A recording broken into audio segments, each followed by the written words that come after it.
You don't actually fall for them. You fall for the way they almost choose you.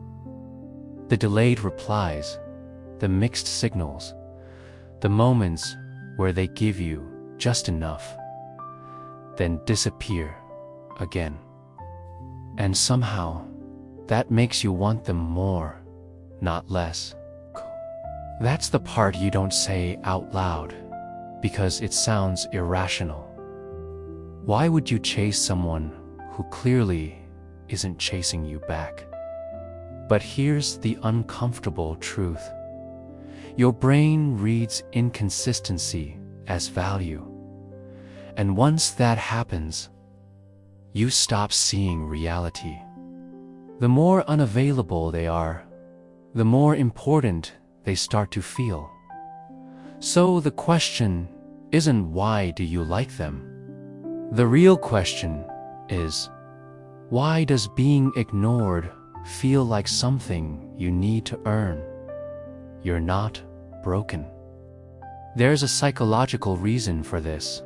Welcome to Psychology Explained, where we uncover the hidden patterns behind your behavior. And today, we're diving into one of the most frustrating emotional loops you can experience, liking someone who barely notices you. You check your phone, nothing. You wait, still nothing. Then suddenly, a message, and your entire mood shifts. You go from anxious to excited in seconds. That tiny moment hooks you. This is called intermittent reinforcement, the same principle used in gambling machines. You don't win every time, but you win just enough to keep playing. And your brain becomes obsessed with the possibility of the next reward. You think it's about feeling good, but it's actually about waiting for something to happen. That anticipation is what pulls you back in. Now layer that with dopamine. Not the way you've heard it explained. Dopamine isn't really about pleasure, it's about expectation. It spikes when something might happen, not when it already has. So when someone is inconsistent, they're not just confusing, they're chemically addictive. It's like a cat chasing a laser pointer. The cat never actually catches it, but the unpredictability keeps it locked in, chasing again and again. And here's where it gets real. You're not addicted to them. You're addicted to the feeling of maybe being chosen. That maybe becomes powerful because it keeps the story alive. And as long as the story isn't finished, you stay emotionally invested. But what if I told you? If they replied consistently from the beginning, you might not even feel this strongly about them. Now imagine this. Two people show interest in you. One replies fast, makes time, shows up consistently. The other disappears, keeps things vague, feels just out of reach. And somehow, the second one feels more exciting because of scarcity bias. Your brain automatically assigns more value to things that feel rare or hard to get. It's the same reason limited edition products sell out instantly, or why people want what they can't have. And the worst part, they don't even have to try. Now add reactance theory. When something feels restricted, your desire for it increases. So, when someone is emotionally unavailable, your brain reads it as something being taken away from you, and that creates resistance. You don't just want them, you feel like you need to win them. Think about it like this.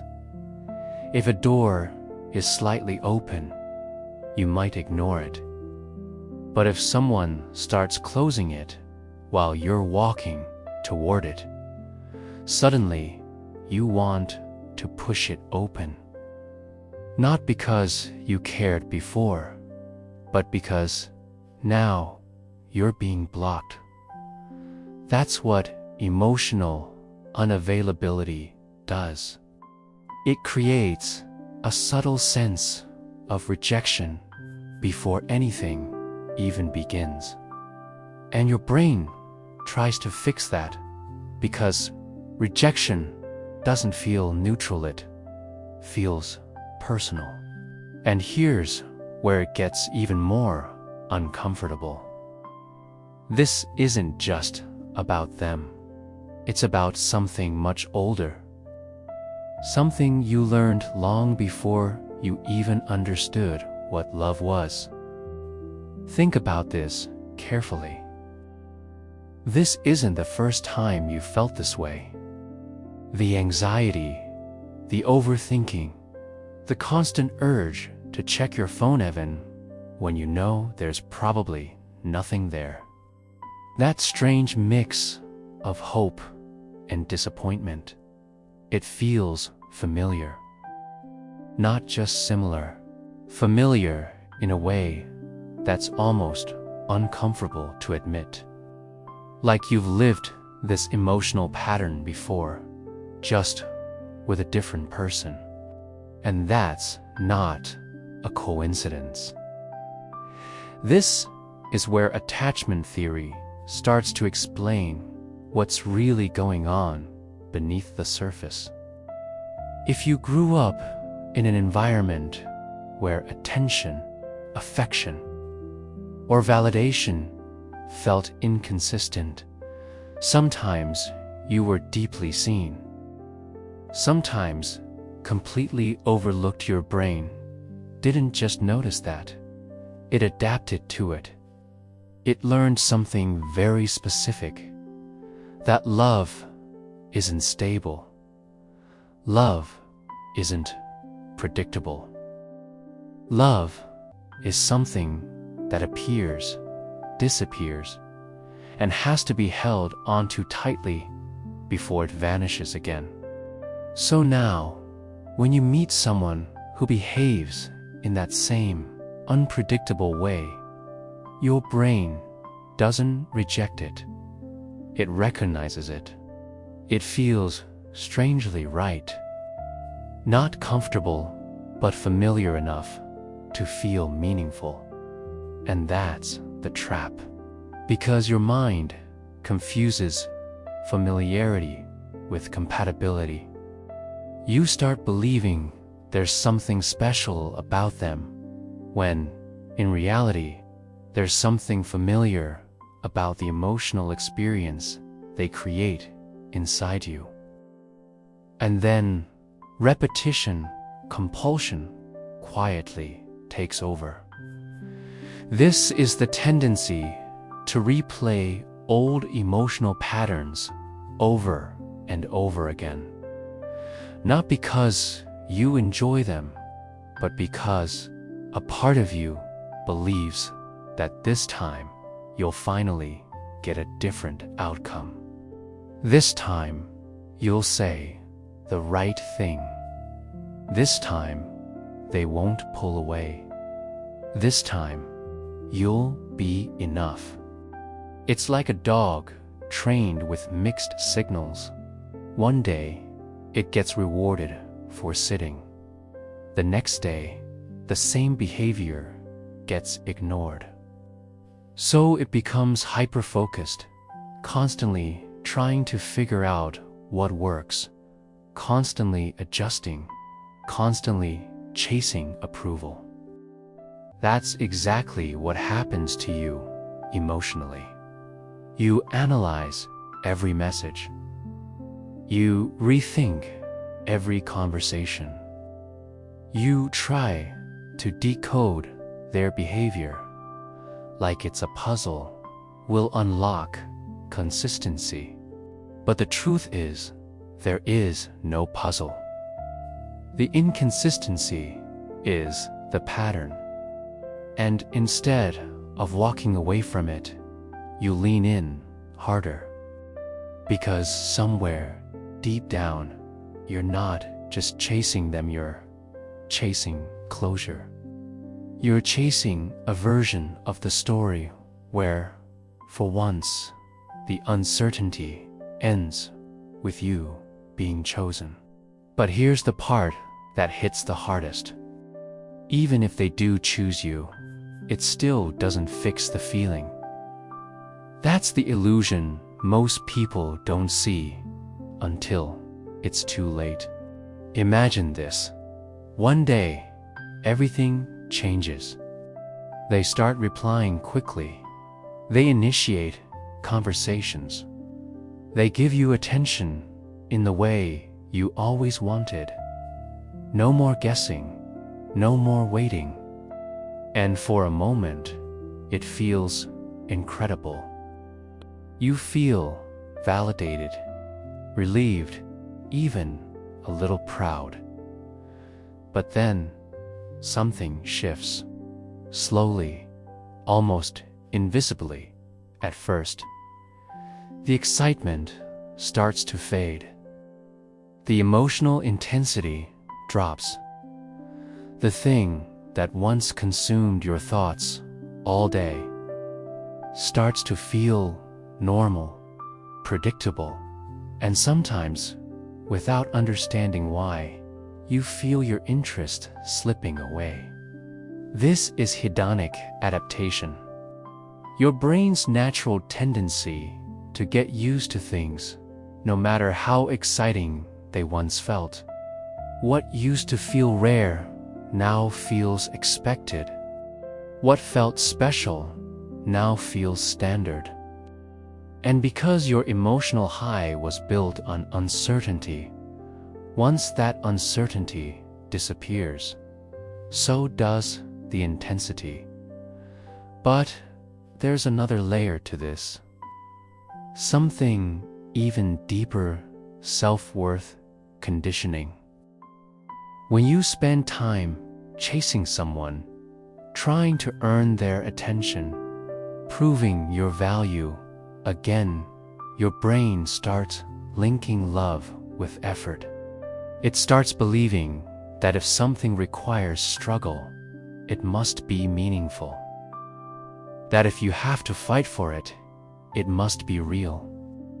So when someone comes into your life and gives you attention freely, without confusion, without distance, without games, it feels unfamiliar, almost uncomfortable. You start questioning it, doubting it, sometimes even pushing it away. Not because it's wrong, but because it doesn't match the emotional pattern your brain has learned to associate with love. Easy starts to feel boring. Stability starts to feel like a lack of chemistry. And suddenly, you find yourself drawn back to the very type of person who made you anxious in the first place. Think about a lion in the wild. It doesn't feel stimulated by food that's already there. It chases the movement, the unpredictability, the effort. That's what activates it. Now, imagine if the lion had been conditioned its entire life to associate food with chasing. If the food stopped running, it wouldn't feel rewarding anymore. That's what's happening in your mind. The chase isn't just part of the experience, it's the experience. And the worst part, they don't even have to do much. They don't have to plan or invest or even understand what's happening, because most of the emotional intensity isn't coming from them. It's being created inside your own mind. You're the one building the meaning, the anticipation, the attachment, piece by piece. So you end up stuck in a loop that feels impossible to break. You chase people who ignore you because they trigger something deep and familiar.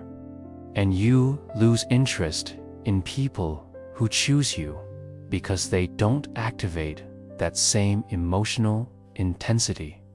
Not because you're broken, not because you're incapable of real love, but because somewhere along the way, your brain learned the wrong definition of what love is supposed to feel like.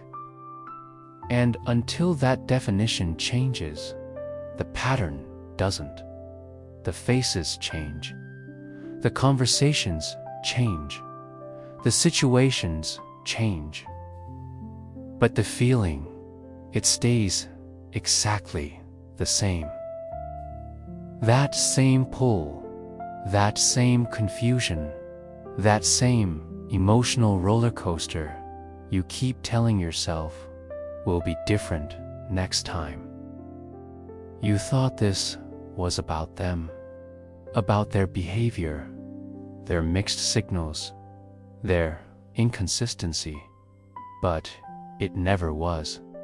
It's about the meaning your mind attaches to those behaviors. It's about how uncertainty became attractive, how earning became necessary, how proving became part of love. And once you see that clearly, something shifts, because you realize the problem isn't that they're hard to get. The problem is that part of you believes love is something you have to win. Now, be honest with yourself. When someone starts pulling away, creating distance, becoming less available, what happens inside you?